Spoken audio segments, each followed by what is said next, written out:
Amém, glória a Deus. Amados, vamos para mais uma palavra das Escrituras. O nome do canal é Delcione Abrindo as Escrituras. Nós vamos para mais uma mensagem hoje. E esta palavra que nós vamos aprender hoje, ela está no livro de Atos, capítulo 2 e versículo do 42 ao 47. Vamos ver o que a palavra de Deus tem para falar conosco nessa noite. O tema aqui é a comunhão dos cristãos.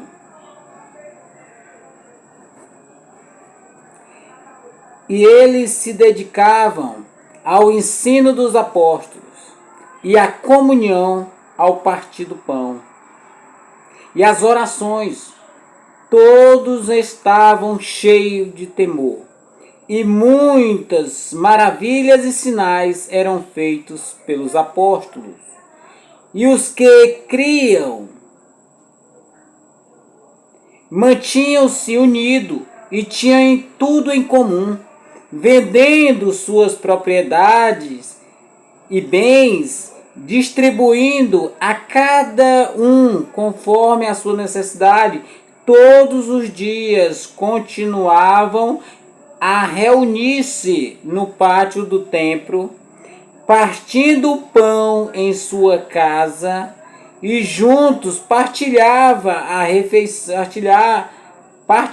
das refeições, com alegria e sinceridade de coração, louvando a Deus e tendo a simpatia de todo o povo. E o Senhor lhe acrescentava diariamente os que iam sendo salvos. Amém?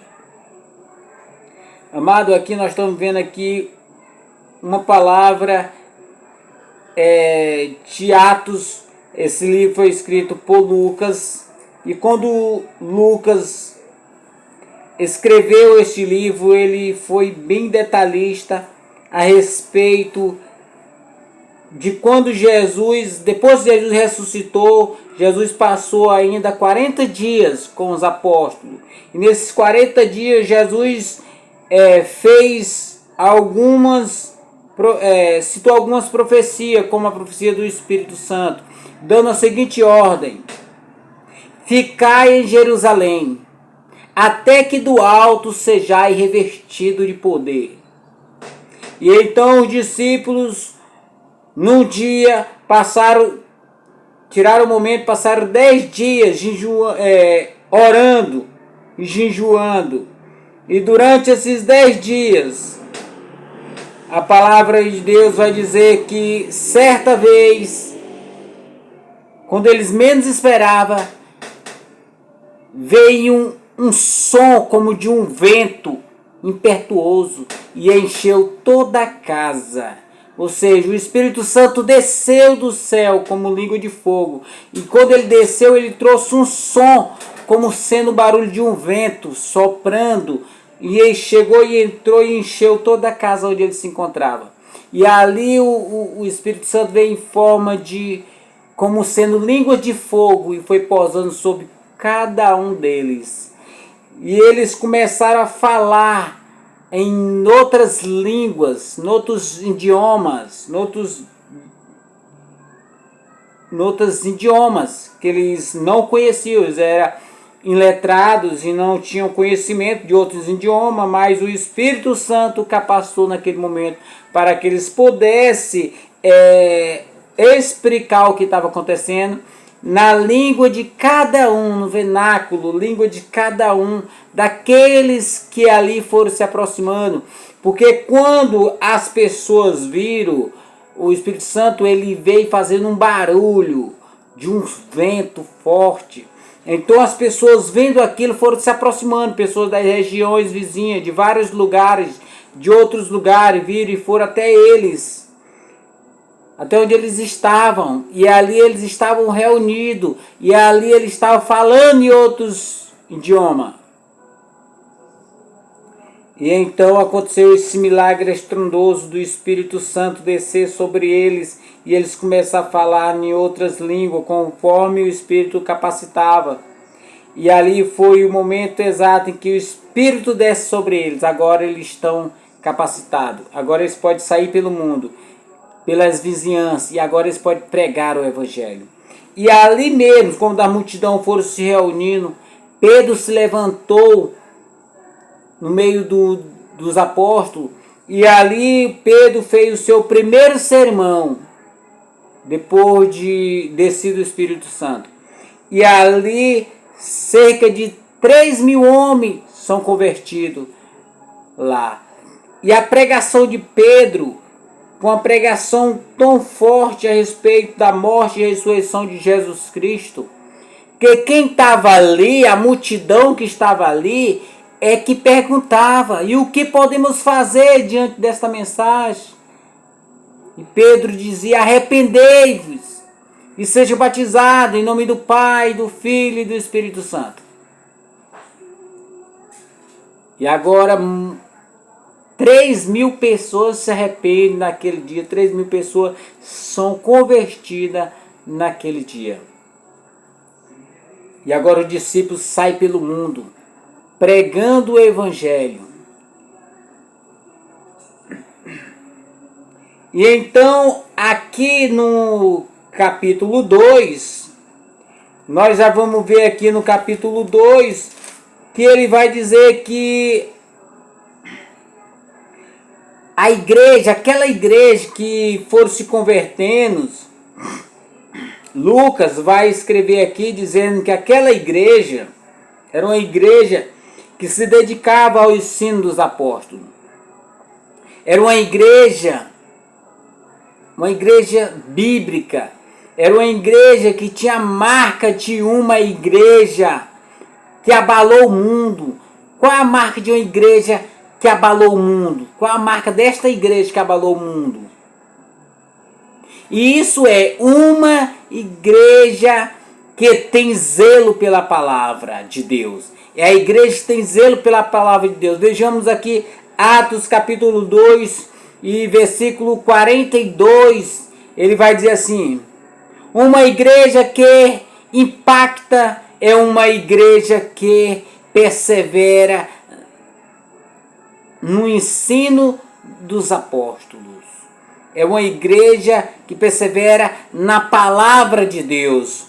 Eles eram uma igreja que se dedicava ao ensino dos apóstolos, e o ensino dos apóstolos é o ensino de Jesus, é o ensino das Escrituras, é o ensino da palavra de Deus, e é o ensino que muda, transforma, que salva, que é o Evangelho que nós temos hoje. É o ensino dos apóstolos. Foi passado de Jesus para os apóstolos. E hoje nós temos esse ensino em nossas mãos. Hoje nós podemos ser uma igreja. Nós somos uma igreja apostólica. Não existe mais apóstolo hoje. Não temos mais apóstolo. Mas nós somos uma igreja apostólica. Por quê? Porque nós seguimos a doutrina dos apóstolos. Aquela doutrina que os apóstolos ensinavam de Cristo. Nós também acompanhamos essa doutrina. Por isso nós somos uma igreja apostólica. Segunda marca de uma igreja que impacta o mundo. Vamos ver a segunda marca. Está no versículo 42 ainda, parte B, que vai dizer assim: uma igreja que impacta o mundo é uma igreja que persevera na oração. Essa igreja, essa primeira igreja, foi uma igreja impactante, irmão. Uma igreja que abalou o mundo, uma igreja que deu o pontapé inicial no mundo, na pregação do Evangelho. A primeira igreja foi uma igreja poderosa, irmão. Mas para ela ser poderosa, ela precisou de algumas características. E a primeira que nós vimos é uma igreja que persevera nos ensinos dos apóstolos. Segunda característica é uma igreja que persevera na oração. Essa igreja era uma igreja que perseverava na oração. Atos 1,14 vai dizer que todos se reuniam para orar unanimemente. Todos estavam unidos sempre para orar num só propósito.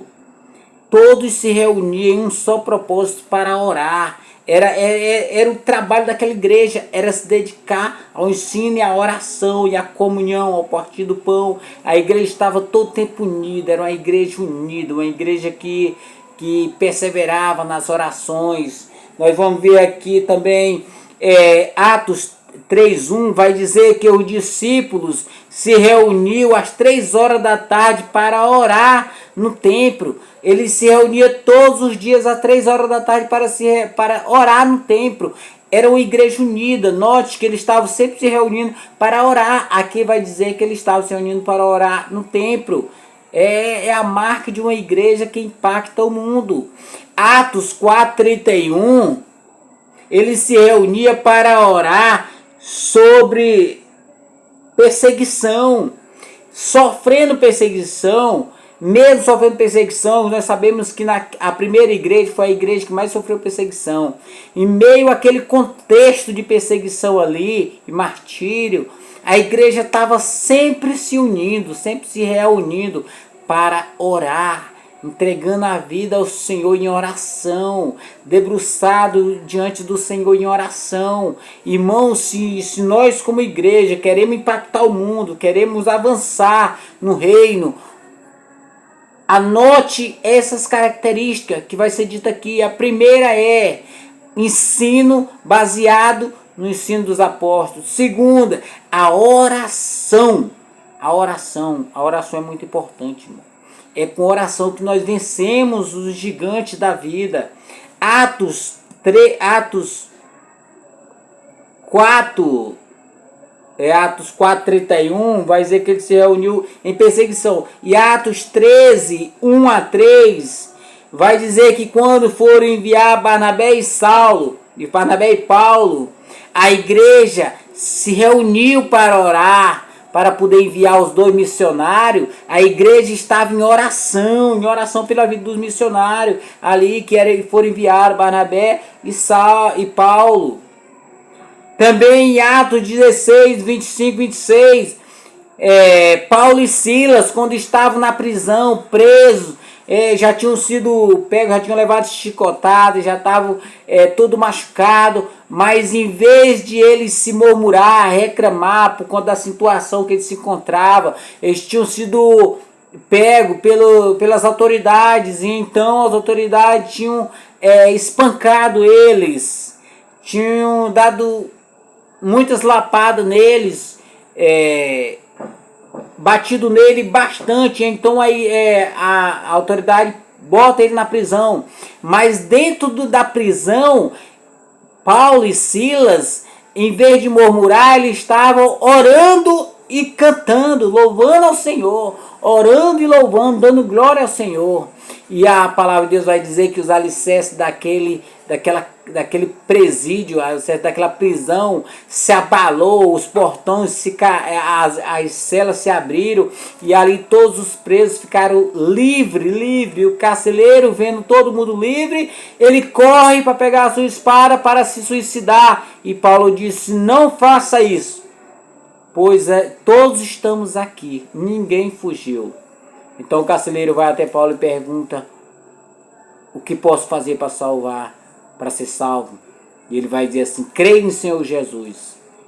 E o carcereiro crê, e ele e toda a sua família é salva por conta da graça de Deus. Deus derrama graça até sobre nossos inimigos, irmão, quando eles não têm o conhecimento. A graça de Deus é muito grande, irmão. Até aqueles que nos maltratam por não ter conhecimento, quando Deus quer agraciar eles, Deus agracia eles. Muito bom, irmão. Mas tem mais marcas.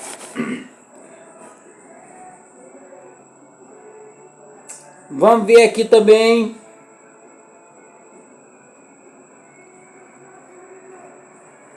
Que era uma igreja. A Bíblia vai dizer que eles estavam todos estavam cheios de temor.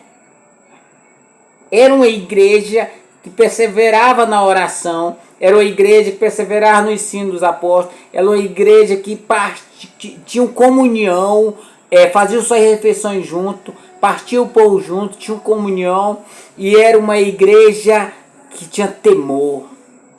Irmão, isso é o princípio da sabedoria, é o temor. A igreja que teme ao Senhor, irmão, é uma igreja forte. Uma igreja que teme ao Senhor é uma igreja forte. Por que que é forte?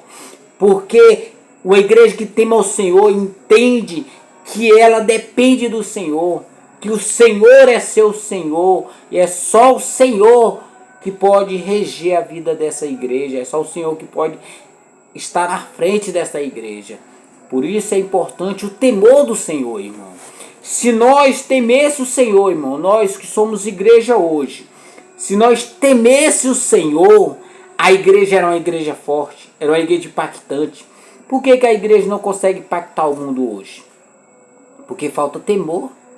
O que que as igrejas estão fazendo? As igrejas estão imitando o mundo, estão pegando as práticas mundanas e trazendo para dentro da igreja. Um absurdo. E o que é isso? É falta de temor. A igreja lá, eles se reuniu somente os cristãos, e ali eles faziam suas refeições, e ali eles estudavam, e ali eles oravam, e ali todos temiam, todos, não eram os apóstolos somente, todos. E quem estava ali? Ali tinha uma quantidade de pessoas, irmãos, ali não estava só ele, ali tinha os 120 do cenáculo, e também tinha os 3.000 que tinham se convertido na pregação de Pedro. Ou seja, mais de 3.000 pessoas se encontravam ali, e todos cheios de temor. É por isso que a igreja cresceu, porque quem dá o crescimento não é o homem, irmão, que dá o crescimento. Dá crescimento é Deus. Deus dá o crescimento para aqueles que o temem. Entendeu? Mas continuando o texto. Os discípulos faziam sinais e maravilhas. Milagres eram feitos no meio dos apóstolos. Os apóstolos faziam sinais e maravilhas ali, irmão. Nós vamos ver que a igreja, ao longo da história da igreja, teve muitos milagres, irmão. Mas os milagres foram trazendo uma ideia diferente, uma ideia distorcida. Hoje nós temos duas ideias a respeito do milagre. Tem igreja que vai para um extremo, que é o extremo de que não existe milagre, não crê em milagre, não crê que Deus pode fazer milagre até o dia de hoje. É um extremo. Tem muita gente que duvida que Deus possa fazer milagre até o dia de hoje. Nós cremos que Deus faz milagre hoje como era antes. O que falta é homens que temem ao Senhor, homens que dedicam a sua vida ao reino de Deus. Isso é que fala, homens poderosos em Cristo Jesus, é o que está faltando. Mas o outro extremo é pessoas que fabricam milagre. Isso é um problema no meio da igreja hoje, irmão. A igreja perdeu o temor de Deus, e perdendo o temor de Deus não tem crescimento. E o que acontece? A igreja vai fabricar os seus próprios milagres. Falta de temor, irmão. Deus não faz milagre no meio de uma igreja apática, uma igreja fraca, que vive para si mesma, uma igreja que vive fazendo o que quer, de qualquer jeito. Deus não faz esses milagres mais. Por que hoje não vemos tantos sinais? Porque a igreja não teme ao Senhor mais. Aí a igreja vai lá e fabrica os milagres, contrata pessoas, contrata atores para fingir que estão doentes, e de repente numa oração se levanta como sendo alguém que foi curado. São igrejas que fabricam milagres. Por quê? Os líderes hoje, os falsos líderes, a gente vai ver isso nas falsas igrejas, os falsos crentes, eles fabricam esses milagres com a intenção de trazer o povo para dentro da igreja, para juntar milhares de pessoas dentro de uma igreja, com a finalidade. Então isso faz com que as pessoas fabricam milagres para chamar a atenção do mundo, porque o mundo lá fora, a gente sabe que o mundo sofre, é doença demais, que o médico já não dá jeito, é uma crise financeira que muita pessoa passa por necessidade. Então o diabo é sagaz, irmão, usa a falsos crentes, os falsos líderes, para fazer esses falsos milagres a fim de prender as pessoas dentro dessas igrejas, para que essas pessoas fiquem presas na ignorância e assim não chegam ao pleno conhecimento do evangelho. Porque essas igrejas que pregam sobre milagre demais, foca muito em milagre, em bem-estar financeiro, são as igrejas neopentecostais, são igrejas que não tem parte com a salvação, com a vida eterna. É uma igreja que não prega a vida eterna, não prega a santidade, não prega justificação pela fé, não prega arrependimento de pecado. É uma igreja que trabalha apenas em função de coisa terrena. Essas neopentecostais e até igrejas pentecostais também, algumas igrejas pentecostais também se envolveram nesse tipo de culto buscando as coisas terrenas. E a falta de temor, irmão, faz com que Deus não faça tanto milagre hoje como fazia naquele tempo. Falta de temor. Se a igreja voltasse a ter temor às igrejas, nós viríamos os mesmos sinais que eles testemunharam, nós estamos testemunhando hoje. Entendeu? Então não quer dizer que Deus não faça milagre de Deus. Deus faz, só que ela faz dentro da igreja bíblica, uma igreja santa, uma igreja que tema o Senhor. Não faz dentro de qualquer igreja. Mas continuando o texto. Atos 2, 43 vai dizer que muitos milagres eram feitos por intermédio dos apóstolos. Os apóstolos que faziam muitos milagres. Eu falei sobre milagre de muitas coisas aqui, mas o maior milagre, irmão, certamente o maior milagre é o milagre da salvação.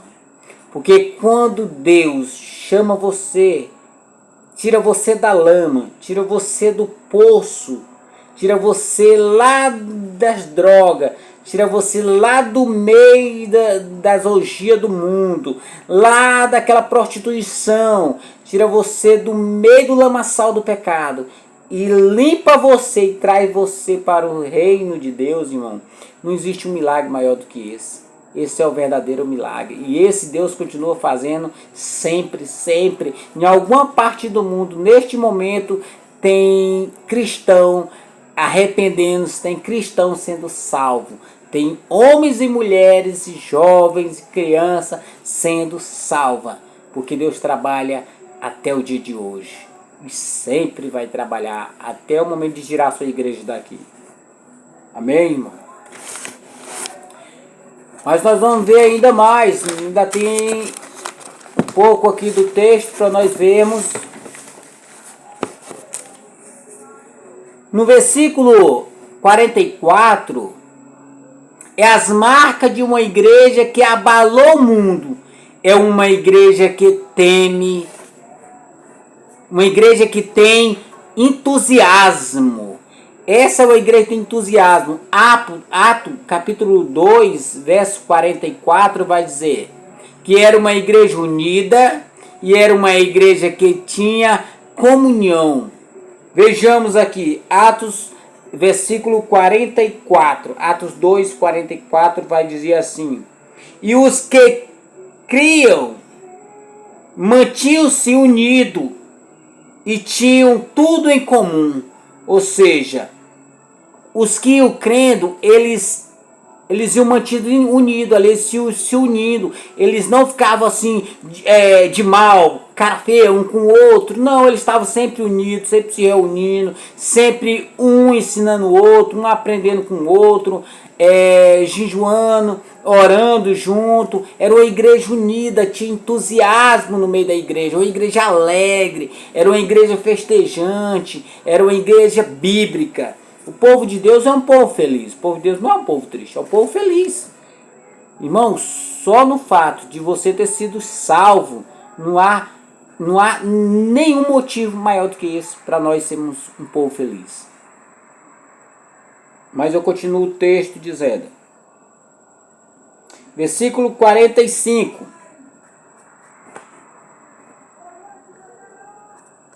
45 vai dizer: mas aquela igreja também era uma igreja piedosa. 45 vai dizer assim: vendendo suas propriedades e bens, distribuiu a cada um conforme a sua necessidade. Nós vamos ver que essa igreja é uma igreja, além de uma igreja, lembramos no primeiro ponto, era uma igreja que se dedicava ao ensino dos apóstolos, era uma igreja que tinha comunhão, era uma igreja que tinha oração, era uma igreja que tinha tudo em comum, era uma igreja unida, e agora ele vai dizer que era uma igreja piedosa. Era uma igreja que tinha piedade, era uma igreja que quando um se convertiu, ele podia ter casa, ele podia ter terreno, ele podia ter um comércio, ele podia ter uma loja. Mas só o que acontecia? Quando ele se convertiu, eles vendiam tudo, traziam o dinheiro e colocavam aos pés dos apóstolos, para que os apóstolos dividissem com os outros, aqueles mais necessitados, e assim todos viviam uma vida comum, todos tinham uma vida comum entre eles, todos viviam a vida por igual, ninguém era melhor do que ninguém, ninguém tinha mais do que ninguém, ninguém é maior do que ninguém. No reino de Deus é assim, irmão, todos nós somos iguais, todos nós. E Jesus diz que nós temos que ajudar o nosso próximo, que nós temos que ser piedosos, que nós temos que fazer o melhor pelo nosso próximo, ajudando o nosso próximo, fazendo obra de caridade. Nós temos que fazer isso mesmo. Essa igreja fazia isso. Mas nós vamos ver aqui, no versículo 46, vai dizer que todos os dias continuavam a reunir-se no templo, partindo o pão em suas casas e junto partilhavam das refeições. Agora nós vamos ver que eles eram uma igreja que estava sempre se reunindo e compartilhava das refeições junto, era uma igreja unida, uma igreja que estava sempre em comunhão. Se reuniu para ter comunhão e ali eles faziam a refeição junto e celebravam o partir do pão ali com os irmãos e se reuniu junto para comer, fazer suas refeições junto. Era uma igreja unida, uma igreja forte, era uma igreja que dava valor ao próximo, que dava valor à união. É uma igreja que se reuniu não para fofocar, mas se reuniu para estudar, falar sobre Jesus Cristo, como foi a vida de Jesus Cristo aqui. Os apóstolos estavam lá, irmão. Os apóstolos eram os mestres deles, os apóstolos ensinavam eles. Era uma igreja forte, uma igreja unida. Por último, ele vai dizer que era uma igreja que louvava a Deus e tinha simpatia de todo o povo. Era uma igreja que louvava, era uma igreja alegre, era uma igreja que cantava, era uma igreja que sorria, era uma igreja que louvava a Deus, vivia louvando a Deus, orava e louvava, cantava, uma igreja alegre, uma igreja feliz e tinha a simpatia do povo. Irmão, quando a pessoa ganha a simpatia de alguém, é porque aquela pessoa confia nela. A confiança da outra pessoa causou a simpatia no próximo. Então, os apóstolos ali, os crentes ali, os discípulos ali, eram umas pessoas que tinham amizade verdadeira, eram umas pessoas que eram companheiro, que estavam sempre do lado, ajudavam, eram umas pessoas amável, que vivia junto, que cuidavam um do outro. Por isso ele tinha a simpatia de todo mundo. E o que isso trazia? O Senhor lhe acrescentava diariamente os que iam sendo salvos.